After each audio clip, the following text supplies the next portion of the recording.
Hello, everybody. Welcome back to Read and Reread. I am Angelia, and today I'm going to talk about my rankings and my experiences being a judge for the BookTube prize in the semifinals.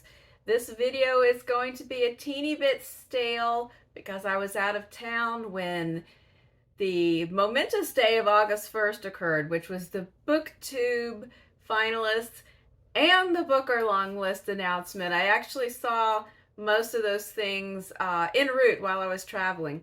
I'm here today to talk about what I thought of the 6 books that I read for the semifinals and how I ranked them. And I am judging the finals as well. So at the end, I will show you what the finalists are in case you haven't seen that, and share a couple of thoughts going into that. So before I get on to some random digression, let's jump right into this. And well, no, okay, this isn't a digression. This is just a little prologue. So with 6 semifinalists, there was 2 groups of 6. I was in Group B. And I think Group A was the harder one looking at them because there were some books I really loved in that group that I would have had a hard time ranking. Of course, I'm going to have a hard time with them anyway because some of them made it into the finals, but that's another story. But my group had 4 books I had not read and 2 books I had already read. So I read the books over the 2 months, and then I spent about a week dithering and overthinking how I wanted to rank them. And I was especially stuck at something in the middle, which I will talk about when I get to it. But so here is a graphic of the 6 books that were in my list, and then I'm going to talk about them. Okay, so coming in at number 6, this was the only book out of the 6 that I actively disliked. The other ones, it was just a matter of deciding how I wanted to organize them or which ones were stronger and affected me more and things like that. But number 6, I really did not care for this book, and it was Horse by Geraldine Brooks. This is an author that I'm really...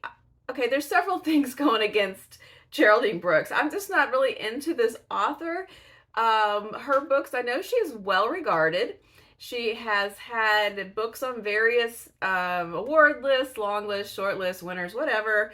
But the things that she chooses to write about are never of interest to me, frankly.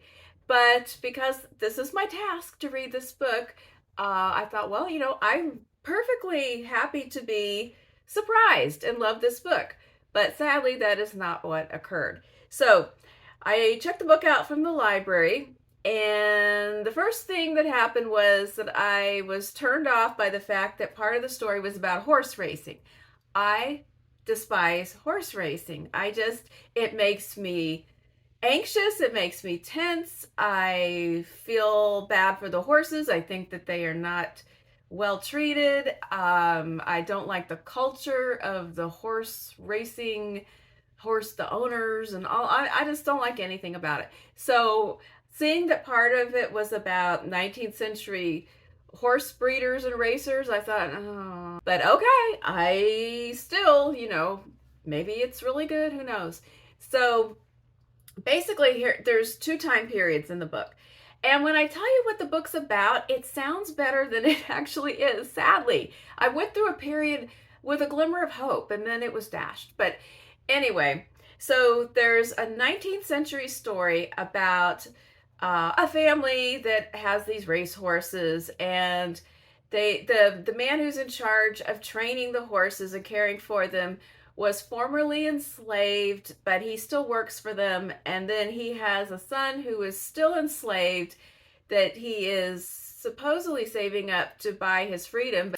So that's all about horses. And then there's a traveling artist who he goes around and he makes his living by painting rich people's portraits of their horses. Sometimes the person and the horse, but he captures what the person feels is their essence through the picture of the horse or some such stuff.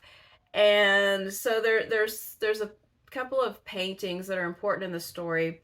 And then the current day part of the story, this is the part that sounded really good to me, but then it didn't work. But there's 2 characters There's a woman from Australia. They both work for the Smithsonian, which I thought was really cool because I love the Smithsonian.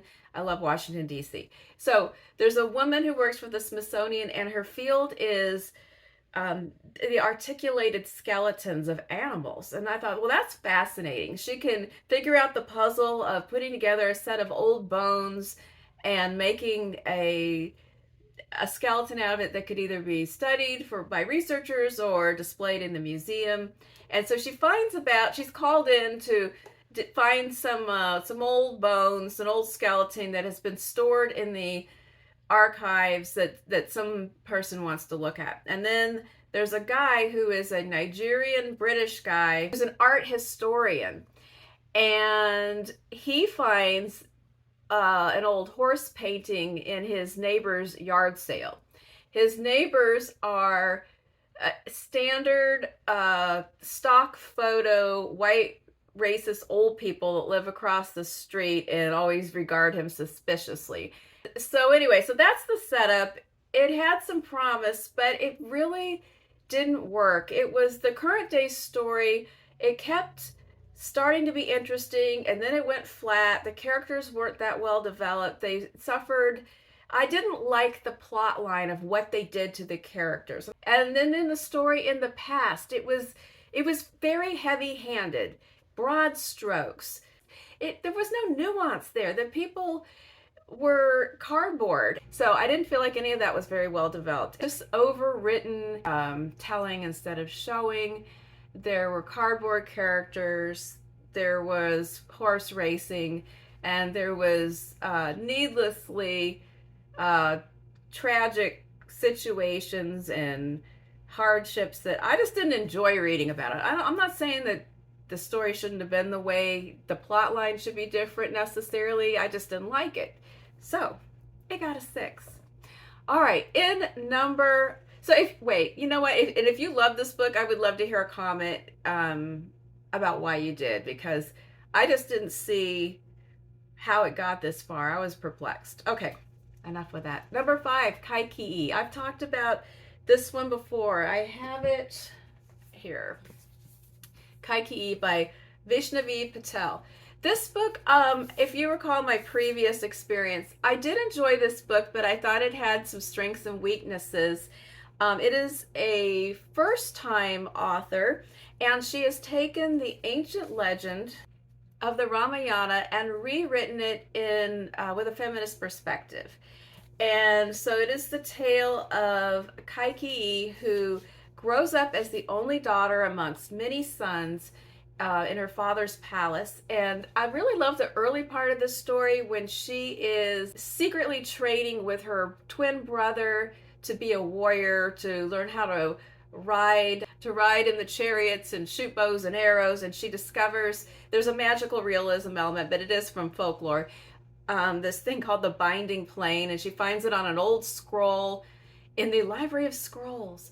And she is able to access other people's minds and see the threads that connect people together. She can detect false people, fraudulent people, like rotten associations, and also strong ones. And she learns how to gently manipulate relationships to her advantage.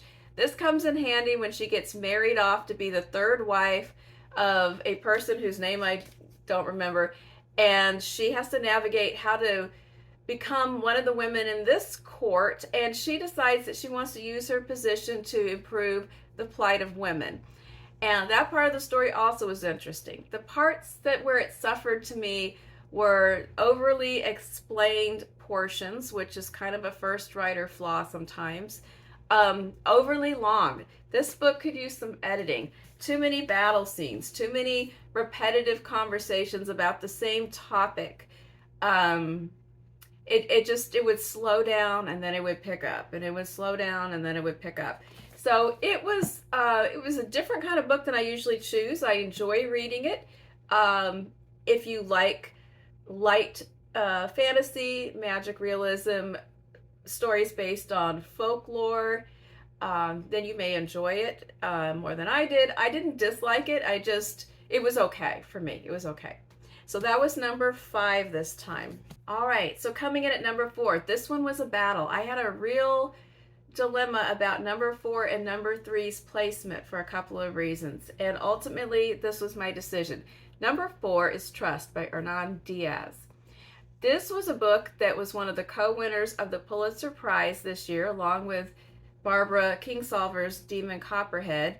I'm pretty confused about why, out of all the books in the land published over the year that the Pulitzer Board considered, that they thought this one needed to be a co-winner of the Pulitzer Prize. Now, having said that, I am not saying that this is a bad book. I'm saying that this was a book with an interesting structure. I did not have difficulty reading this book. I liked it okay. It wasn't great. Here's my experience reading this book. All right, so this book is a very American book. It has to do with financial power, privilege,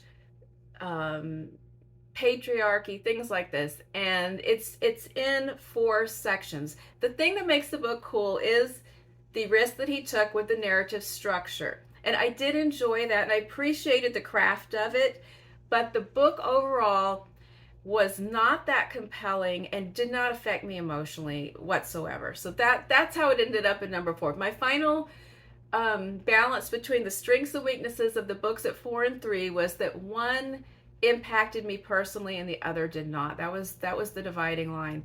So let me tell you a little bit more about Trust, in case you have not read this. And I know there's been a lot of debate. Some people love this book. They thought it was excellent. They thought it was dazzling. They thought he really pulled off something amazing with the structure. And other people found it boring, tedious, predictable. I am somewhere in the middle there. There's 4 pieces in the structure, and they all have to do with the same couple that was a wealthy couple that rose to great heights in the financial world in New York. So in the first part, we have a novel within a novel, and it's by an imaginary author, and it is a sort of an Edith Wharton-esque tale of this couple and this man's rise to fame and fortune in New York and their social circle, and then the woman's ultimate unraveling, mental unraveling. It gave me a little Edith Wharton, except it was not as well written, didn't have the sparkle of an Edith Wharton novel. So basically, it was a book that was pretty interesting, but not great. It came across like a minor novel of the time period of the early 1900s. And so I felt like that was definitely a narrative risk, to start your book with an okayish novel within a novel. Then in the next part is even more risky, because the next part is a poorly written, half-finished autobiography of the wealthy man who was fictionalized in the first part. And when I was reading it, I thought, well, it's supposed to come across poorly written because the man telling his story is not a writer. And he was telling his personality and details of his story were quite different from the first book. His point of view about who he was and how he wanted people to see him was different. So that was kind of interesting, and I didn't know where we were going with it. And I thought, well, you've gotten pretty far into this book without having any part of it actually being especially well written. So this is definitely risky business here. Then we get to the third section, and we find out that the second section was being ghostwritten by a young woman that he has hired to help him write the book. Her problem is he's hired her because she's a good writer, but he won't let her write it. He keeps trying to take over and tell her how he wants to be portrayed and how he wants to come across. And this is the best part of the book, because her story, Ida Potenza, she's a young Italian-American woman. Her father is a kind of a political anarchist from Italy. She is definitely stuck in a man's world and trying to make her own way. She's got this hard-headed father. She has a hard-headed boyfriend. They undercut her at every turn, but she takes this job to be basically in their eyes, she's selling out, and she takes this job to be the ghost writer.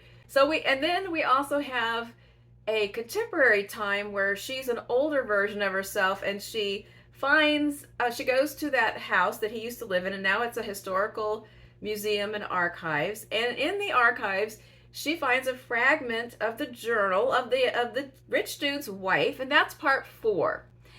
And after you've gotten through this long novel to part 4, there's something that's supposed to be very revelatory, and I don't know if it was supposed to be surprising, but the payoff didn't pay off.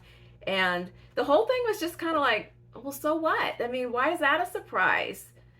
Well, none of this is new or surprising. I've read this storyline before, and I see this attitude every day. So that was kind of my takeaway. It was like, well, that was kind of interesting. All right, now that I have run that one into the ground, let's go on to number 3. In number 3, I put a book that I enjoyed, but I thought that it had some strengths and weaknesses, and that was Take My Hand by Dolen, Perkins-Valdez. Another reason that I grappled with 4 and 3 was I thought 4, it definitely had a plan and a purpose, and number 3 was had a lot of loose threads and things like that. But I got to thinking, well, which of these books would I ever recommend to someone? And this is the one that I actually can think of people that I know would enjoy reading it, that I would recommend it, even though it's not a perfect novel. So this is why it took the number 3 spot.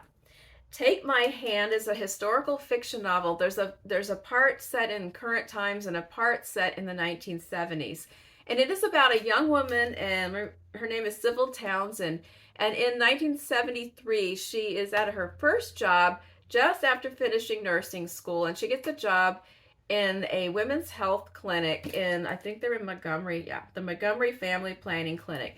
And she has high hopes that she is going to help women in the community take charge of their health and their bodies, but what she finds out is very different. So she is assigned, some of her cases are people that she has to go out and make house calls to because they're either unable or unwilling to come to the clinic. They might have fear of health services, or they may not have transportation, things like this. So she goes out to this family that lives in a very rundown shack behind a house. The dad works for the white family that lives up in the house, and it's this black family with a grandmother and a dad and 2 young girls. The mother has passed away, and the young girls are on birth control, and she's pretty perplexed because they're only 11 and 13, and they seem very sheltered. They are not sexually active as far as she can tell, and they don't seem to be very knowledgeable of what has been going on with their health care. And she discovers that they're receiving Depo-Provera shots. And I had to stop at this point and do some research because I didn't think that that was something around in the early 70s. I thought I remembered that being rolled out and introduced maybe in the 90s as a birth control option. So I went and looked it up, and I found out that back in the 70s, it was not approved by the FDA, but it was used, as portrayed in this book, in poor and rural areas as a birth control method, kind of off-label, regardless of the risks. And the risks at the time were that it was causing cancer in lab animals, so it had not yet been approved. But the government thought it was good enough for these poor communities. She is concerned, and then it gets worse, and I won't spoil it by telling what happened, but everything that happens in the book is based on true events that happened at that time and the legal fight that ensued afterward. It is shocking, it is upsetting, it is disturbing, and it is real. And that is why I put it in a higher spot than Trust after I thought it over. I had to look up things several times. I had to stop and think about it. I had to feel bad about it, and those feelings elevated the book for me. Now, the flaws in here are that we have the 2 time periods. There's this huge gap in the middle. I really wanted to know, because where we leave off with Sybil, she's kind of at a crossroads. And I wanted to know what happened in her thought processes that got her from her from there to her present day where she's a doctor who's retiring, who's had her own health clinic. I wanted to know more about that journey. And I wanted to know more about what happened to the characters in this story after the 70s part and why she lost contact with them for so long. Because in the present day, she's getting ready to retire and she goes on a road trip and goes back and visits with some of those people that she hasn't seen or talked to in many years. I want to know why. So, loose threads, unfinished business, characters that I wanted more of. That was my problem here. But the subject matter was startling and very vital for us to understand. So number 3 was Take My Hand by Dolen Perkins-Valdez. I'm really glad that I read this. So now we get into my top 2. In second place, now this is interesting because this doesn't happen very often. I guess because when you're choosing books for yourself, you screen out certain things, either consciously or unconsciously, in your choice of what to read. There's not that often, unless you're in school or you sign up to judge something, that you are compelled to read a certain book that you did not want to read. And so it's not very often that you read a book that was excellent, really well written. You would understand why it would win whatever award, but you really didn't enjoy reading it and you're not sure you're the better for it. And so that is what happened with my number 2 selection, which was Young Mungo by Douglas Stuart. I have avoided this author for a long time because the books always sound so devastating. Like, I will read sad books, I will read harsh books, I don't shy away from difficult content, but if a book is repeatedly described as harsh and unrelenting and punishing and depressing, and I mean, it just sounds like too much. I don't trigger. I don't think so. And that's how I felt about Shuggie Bain and Young Mungo. So I had not read them, even though I know people love these books and are waiting eagerly for his next book. But I was scared. I was scared to read this book. And I was rightfully scared because it was all the things that I feared, but it was so good. So Young Mungo is a kid growing up, I think it's in the 80s in Scotland, and he is a young gay kid and he experiences his first love. There's some absolutely beautiful scenes about Mungo and James, the boy that he meets. Mother is an alcoholic who's gone for weeks on end, playing house in another family. His older brother is the head of the local gang. His father, I think, was also a gangster. His older sister is the one who has the best bet at escaping this terrible life, and she's trying to get into college, but she has problems of her own, makes some pretty dire mistakes in this book as well. But sweet Mungo, who loves his mother and is the only person who's still trying to please her, take care of her, always tries to find something positive in amongst the piles of trash that is her behavior. So this is his life. And he also desperately wants to be accepted by his brother, the scary, truly scary gangster kid. There's 2 parts in the story. There's kind of everything I'm describing right there, and then there's another side of the story that is about a camping trip that his mother sends him on with a couple of guys she met in Alcoholics Anonymous.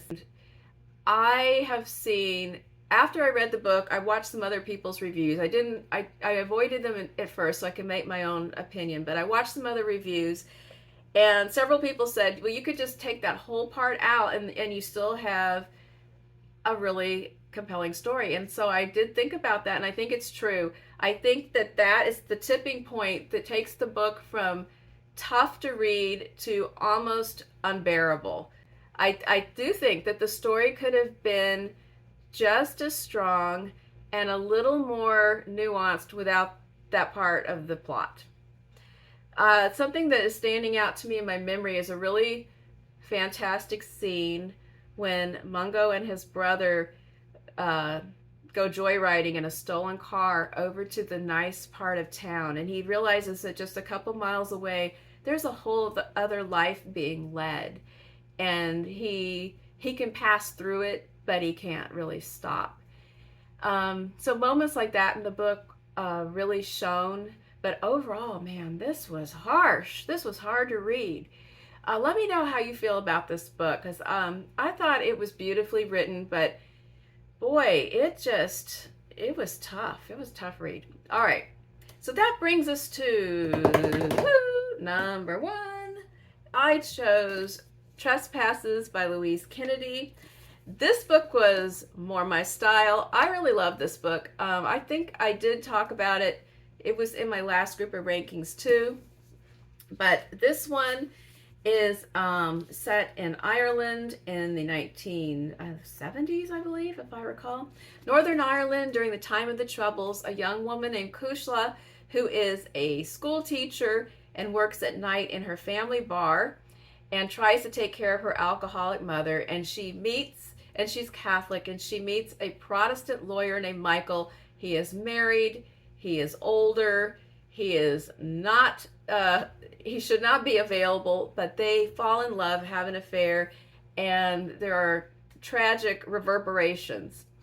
And also tragic reverberations with a family that she's trying to help with one of the children in her class at school. It's interesting to me. I've heard people who also really love this book, and then other people who didn't click with it at all. They thought it was boring, or they thought it didn't have enough in it, or they didn't buy into the relationship. And I kind of felt the opposite of all that. I thought that I completely understood why and how this relationship would happen. I liked the relationship, even though they shouldn't have been having it. I thought Cushla was smart and funny, and even though she's making some poor choices, I'm just kind of rooting for her to do better ultimately, to have for things to go well for her in the future. I understood, even though her brother is not a very appealing character, I understood his problems and why he had the attitudes that he did. I felt for her mother. I think they all were under an umbrella of grief. The father is not in the story, but we get from their memories that he was the glue of the family and the life of the party. And she also has a friend named Jerry that she teaches with, and I liked that friendship as well. So there were a lot of things that I really enjoyed about this book, and this one out of the whole batch is the one that I can imagine I will read again at some point. So I liked this one the best out of the 6, and so I ranked it number 1. So here's a graphic of what made it to the finals, and now I have to rank those 6 books. And this is even harder because I've read all of these, and that is some stiff competition right there. But I will do my best, and I will not talk about those books at this time because now I'm going back under my code of silence about the rankings. So I'm going to reread a couple of them that I read further back, and then I'm going to spend some time. I have 2 months to kind of rearrange them in my mind and decide how I'm going to rank them. So I hope you enjoyed this. Let me know what you think about any of these books, if you agree or disagree with my lineup, and you can share your thoughts about the books that are in the finals, although I will not share mine at this current time. So have a great day, and I'll talk to you again soon. Bye.